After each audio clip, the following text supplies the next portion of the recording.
Hey guys, sa video na to ipapakita ko kung paano gumawa ng super ganda na portfolio website gamit ang WordPress. Now, kung kinlik mo yung video na to, alam mo na siguro kung gaano ka-importante ang pagkakaroon ng solid portfolio website. Kasi as a creative, sobrang importante na mapakita mo yung work mo, 'di ba? And yung website mo talaga yung magiging deal breaker pagdating sa pagkuha ng clients. It's definitely one of the most important things na titignan ng potential clients mo. Kaya make sure na maganda siya. So yeah, papakita ko sa inyo step by step kung paano mag-build ng sobrang gandang website. Don't worry, madali lang siya. Walang kailangan na coding skills or anything. Lahat ng resources na pag-uusapan natin nasa description lang din. So make sure na nakakasunod kayo and in no time, meron ka ng awesome portfolio website. Let's go! So guys, pag gagawa ka ng website, unang kailangan mo is maghanap ng web hosting platform. Pag kinlik mo yung link sa baba, mapupunta ka sa site na to. Tapos kung gagamitin mo yung code na StartupWise, makakakuha ka ng 90% off sa web hosting. Hostinger guys, isa to sa mga favorite kong web hosting platform. Ginagamit ko siya sa marami sa mga websites ko and yeah, sobrang solid nito. So ang gagawin mo lang is i-click mo yung link sa baba tapos click mo yung claim deal. Tapos may lalabas na tatlong plans. For the most of you guys watching this, isa-suggest ko yung premium web hosting. Pwede mag-iba to depende kung kailan mo pinapanood tong video. Pero sa plan na to, pwede kang gumawa ng hanggang 100 websites, meron ka na ring unlimited bandwidth, free domain name, at unlimited free SSL, which is super important. Tapos may install mo na rin easily yung WordPress. Kung isang website lang yung gusto mong gawin, okay lang din tong plan na to. Pero guys, come on, 100 websites agad sa first one? Mas maganda tong deal na to. So, i-click natin to and mapupunta ka sa cart mo. Dito makakapili ka ng time period para sa web hosting mo. Now, obviously, kung pipiliin nyo yung 48-month option, makakuha kayo ng free 2 months. $2.99 lang per month. And yeah, ito talaga yung best deal kung gusto nyo ng lowest price per month. Di ko talaga nire-recommend yung 1 month option. Piliin nyo na at least 12, 24, or 48 months. Pero yung 24 and 48 months talaga yung best deals. With, of course, yung 48 being the best. And guys, long-term ang paggawa ng website. So yeah, itong plan na to ang mag-hold sa inyo accountable and makes sure na gagamitin nyo tong website for a long time. Ang gagawin natin ay pupunta tayo dito, lalagay natin yung email natin, tapos ilagay nyo na rin yung payment information nyo. Now, before I forget, you guys definitely want to go dito sa coupon code section. Ang Hostinger ay nag-hook up ng exclusive code para sa inyo guys. So, kung i-click nyo to and ilalagay yung StartupWise, makakakuha kayo ng malaking discount. Yeah, literally $130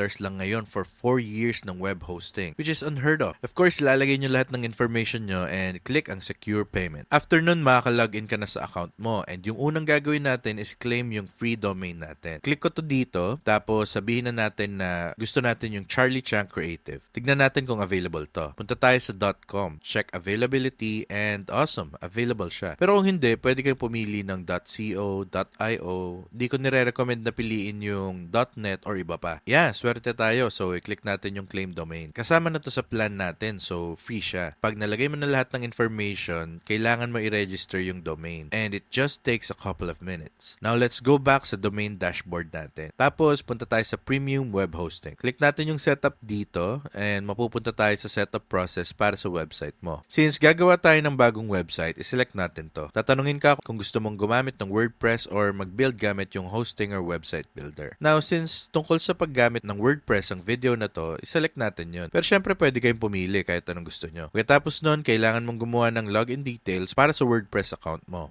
Then, click mo yung continue. Next, pipiliin natin yung domain natin. Select natin to. Click ang select tapos finish setup. This is going to go through the setup process, which will take maybe 1 or 2 minutes. Now, pagtapos nun, may kita na natin yung website natin. I'll just say, kung di tama yung pagkaka-install ng WordPress, kailangan mong bumalik sa WordPress. And dito, pwede mong manually install yung WordPress sa website mo. Now, para ma-access yung WordPress dashboard at ma-edit yung website mo, ang gagawin mo is pumunta sa charliechangcreative.com/wp-admin.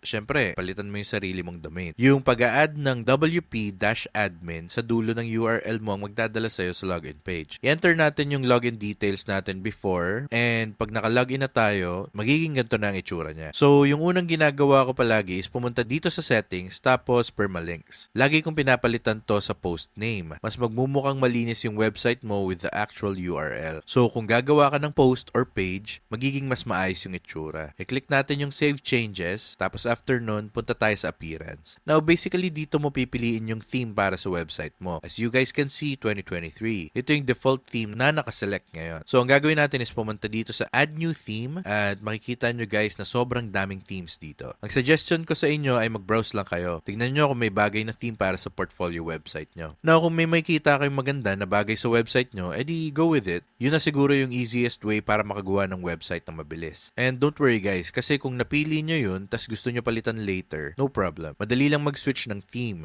Pwede rin kayo mag-search dito sa taas. So, sabihin natin gusto natin mag-search ng portfolio. Papakita nito sa atin yung mga portfolio themes na pwede nating pagpilian. And yeah, di ko sure exactly anong klaseng site ang gusto nyong gawin, pero pili lang kayo accordingly. And remember na sobrang daming options para sa inyo. So, for this video, isa-search ko yung Astra. Ito yung isang very fast and high-performing na WordPress theme na highly recommended ko para sa inyo guys. Nakabuild na ako ng maraming websites gamit ang theme na to. And sobrang ganda niya. Parang bare bones theme na sobrang customizable. So, pupunta tayo dito, click natin yung install. Then, may install na siya sa website natin. After nun, i-click ko yung activate dito and bam! Ngayon, Astra na yung active theme natin. Now, bago tayo magsimula mag-customize ng website natin, punta muna tayo sa plugins. Maraming iba't ibang plugins ang pwede nyong makuha para sa WordPress. So, ang gagawin ko dito ay punta sa Add New and dito lalabas yung page na maraming plugins na pwede nyong pagpilian. Isa to sa pinakamagandang part ng WordPress. Sobrang daming developers ang gumagawa ng iba't ibang plugins para sa WordPress website mo. Ang gagawin ko is isa-search ko yung Yoast. Yung Yoast is magandang SEO plugin na nare-recommend kong i-install nyo. Importante talaga ang pag-rank sa SEO. So, isang bagay to na dapat meron kayo. Di ko na to detalye sa video na to pero importante lang na ma-install nyo siya. I-click natin yung activate dito. Balik tayo sa plugins, add new, and install natin yung Elementor plugin. Makikita natin siya dito and basically website builder to na gagawing mas maganda yung website nyo. So, i-click natin yung install now and guys, libre lang to. May free version and pro version din. Kung nag-i-start ka pa lang, okay na siguro yung free. Pero kung gusto mo talagang magmukhang premium at sobrang ganda ng website mo, mas maganda kung mag-upgrade ka sa pro plan. So, kung i-click nyo yung link sa baba, mapupunta kayo sa page ng Elementor. Di naman siya sobrang importante ngayon, pero kung gusto nyo talagang kunin yung pro plan para sa best look ng website nyo, meron silang different plans na pwede nyong pagpilian. Yung plan na to ay $59 per year for one website. Pwede rin kayo mag-setup ng 3 websites for $99 or 25 websites for $199. So, pili na lang kayo kung anong gusto nyo. And ito yung best deal per website, of course. Pero yeah, as you guys will see in just a second, sobrang galing na building tool ng Elementor. Gagawin talaga nitong sobrang cool yung website nyo. Ngayon na nadagdagan na natin yung mga plugins, tignan natin kung ano na itsura ng website natin. And guys, super blank pa siya kasi di pa tayo nagsisimulang mag-build. Pero yeah, basically ganito yung itsura niya. Babalik tayo dito sa dashboard, tapos ang gagawin natin is pumunta sa pages. So, mag-add page tayo, tapos click natin yung add new. And ito ang magbubukas ng default block editor. Ito basically yung kasama sa WordPress. And okay naman siya, pero di ko siya mira-recommend gamitin, right? So, punta tayo sa Edit with Elementor and mapupunta tayo sa Elementor Page Builder. Obviously, itong section na to pwedeng maging sobrang haba, pero hindi ko napapahabain para makatipid kayo ng oras. Makita nyo kung gaano ka-powerful ang Elementor. And I recommend na mag-explore lang kayo. Sobrang dali niya aralin at di kailangan ng coding. Kailangan lang is i-drag and i-drop yung iba't ibang elements dito. So, kunwari, gusto natin gumawa ng hero banner. What we will do is i-click natin yung plus dito. Tatanungin tayo kung anong structure yung gusto natin. Para dito, let's choose this. It's going to be one gigantic thing. And gagawin natin ay pumunta tayo dito sa content width. I-click yung full width dito. Then, para sa height, gawin nating fit to screen. And okay na yung iba. Ngayon, punta tayo dito sa style. Punta tayo sa background. And dito guys, pwede tayong pumili ng classic single color background, gradient background, or photo. So, i-click natin yun. Tapos, click natin yung plus button dito. Select files. And buksan natin yung finder ko. Hanap tayo ng photo na ilalagay dito. Kunwari, gusto natin gamitin tong isa. Drag natin yung dito. Mag-upload na siya. And pwede na natin i-click yung create a new gallery. After nun, i-click natin yung insert gallery dito. And bam! Ganito na yung itsura niya. Of course, gusto natin lagyan ng text dito. So, i-click natin yung plus dito. Then, magdadagdag tayo ng heading. I-drag natin yung dito. Lagay natin Charlie Chang Creative. Dali lang baguhin yung color by going to style. I-change natin yung text color. Sabihin natin black. Pwede rin natin baguhin yung typography. typography. So, pwede tayong mamili ng font, sizes, gawin nating bold to. Pwede nating laro-laruin itong mga to. Gawa tayo ng text shadow para mas madaling mabasa. Ang gawin natin is pumili tayo ng color dito. Gawin nating black. Good. After ma-select yun, pwede natin baguhin yung blur amount. Pero iwanan na lang natin siyang ganyan. Ngayon, pupunta tayo dito sa content. Make sure na centered to. And cool. Let's go back here. Magdadagdag tayo ng another section. Kunwari gusto natin magdagdag ng text. I-drag natin yun dito. Pwede tayo magsulat ng maraming text gaya nito. Of course, medyo mahirap makita to. So, punta tayo dito sa style. Select natin yung color. Gawin natin white. Palitan natin yung alignment para centered. Palitan natin yung width kasi medyo wide to. Sabihin natin gusto natin ganito kalaki. Mas okay na tignan. Since gusto natin na nandito yung text, ang gagawin natin is medyo mahirap makita pero i-click natin. Then, mapupunta tayo sa layout section, right? So, ang gagawin natin ngayon is pumunta sa horizontal align at i-click yung center. Yan ang magse-center ng text dito, which looks a lot better. Ngayon, kunwari gusto natin magdagdag ng button, right? So, punta tayo dito sa button. I-drag natin yan dito. Siyempre, medyo wonky yung itsura niyan. So, punta tayo dito sa text. Pwede nating ilagay na portfolio. Papasok natin yung link ng portfolio na gagawin natin mamaya dito. Alignment, center, syempre. Size, pwede nyo baguhin as you want. Gawin natin small. Pwede nyo rin baguhin yung icon at spacing. Pwede tayo sa style, then piliin natin yung color. Gawin natin black yung button. Ganito. Para sa typography, i-click natin to. Kung gusto nyo baguhin natin yung size. Gawin natin bold yung weight. Cool. Ngayon may button na tayo papunta sa portfolio link mo. So, ito ay isang super basic na example na pwede nyong gawin sa homepage nyo. Dito sa baba, malamang gusto nyo maglagay ng mga widgets sa iba't ibang sections. So, punta tayo dito. Click plus at piliin natin yung structure. Sabihin na natin gusto natin yung ganito. Balik tayo sa elements natin.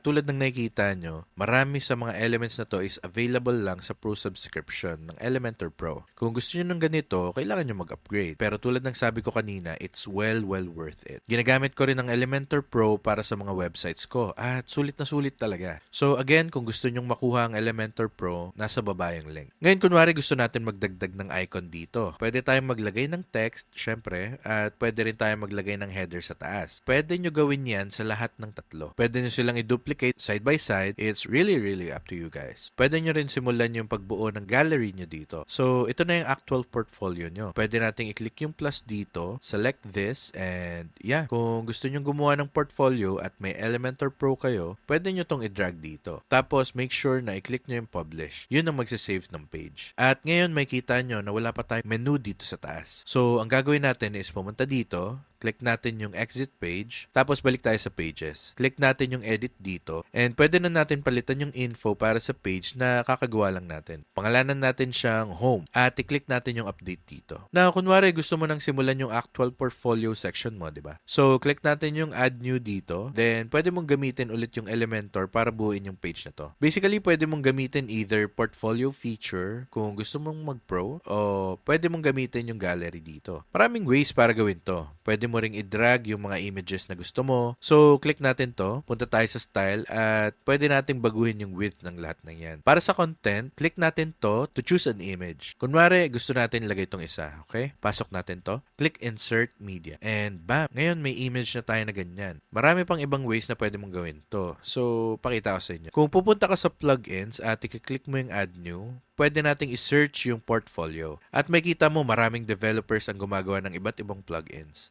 Pwede mo silang i-install and they will help you in putting a gallery easily sa website mo. So, kunwari gusto natin gamitin tong isa. Click lang natin yung install dito, tapos activate. Tapos ngayon, makita mo na yung visual portfolio dito. Pwede na tayo pumunta sa portfolio items at i-click yung add new. Hindi ko na isa-isayin kung paano gamitin to sa video na to. Pero just know na pwede kang mag-install ng maraming plugins hanggat gusto mo. Pero guys, I will say na the more plugins you install, mas babagal ang website mo. Pero just know na pwede mong gawin halos lahat ng gusto mo dahil may plugin na for that specific purpose. Pero sa video na to, pinapakita ko sa inyo kung paano mag-install ng Astra as a theme at paano to i-customize fully gamit ang Elementor. Syempre tulad ng sabi ko kanina, pwede kang pumunta dito sa appearance, i-click yung themes at magdagdag ng bagong theme anytime. Para sa akin, ang pinakamadaling paraan para mag-build ng portfolio website is pumili ng theme na built out as a portfolio. Kunwari, gusto mo tong isa. Let's preview that. Kahit anong theme ang magustuhan mo at sa tingin mo magagamit ginagamit mo para sa website mo, install mo lang at subukan mong laruin. May kasama na tong mga elements na kailangan para madali mong mabuo yung website mo. And yeah, ganun lang basically ang paggawa ng portfolio website gamit ang WordPress. Kung gusto mo ng mas detalyadong video, meron akong iba pa sa channel na to na magpapakita kung paano gamitin yung WordPress. Alam ko hindi tayo masyadong nag-dive deep sa video na to, pero meron akong ibang videos na nagpapakita kung paano buuin ang website mo in more depth. Alright guys, sana nag-enjoy kayo sa tutorial na to. Like I mentioned kanina, lahat ng links ng mga resources na pinag-usapan natin nasa baba sa description. Kapag ginamit nyo yung links, makakatulong kayo sa channel para makagawa pa kami ng mga free tutorials tulad nito. Kaya thank you in advance. Alam ko na madami tayong tinakel, kaya make sure na i-bookmark nyo tong video at balikan nyo anytime na kailangan nyo ng recap. Super excited ako makita kung anong mabubuo nyo. Kaya kung nag-enjoy kayo sa video, don't forget to hit that like button tapos mag-subscribe na din for more content like this. Salamat sa oras nyo at takit sa next video.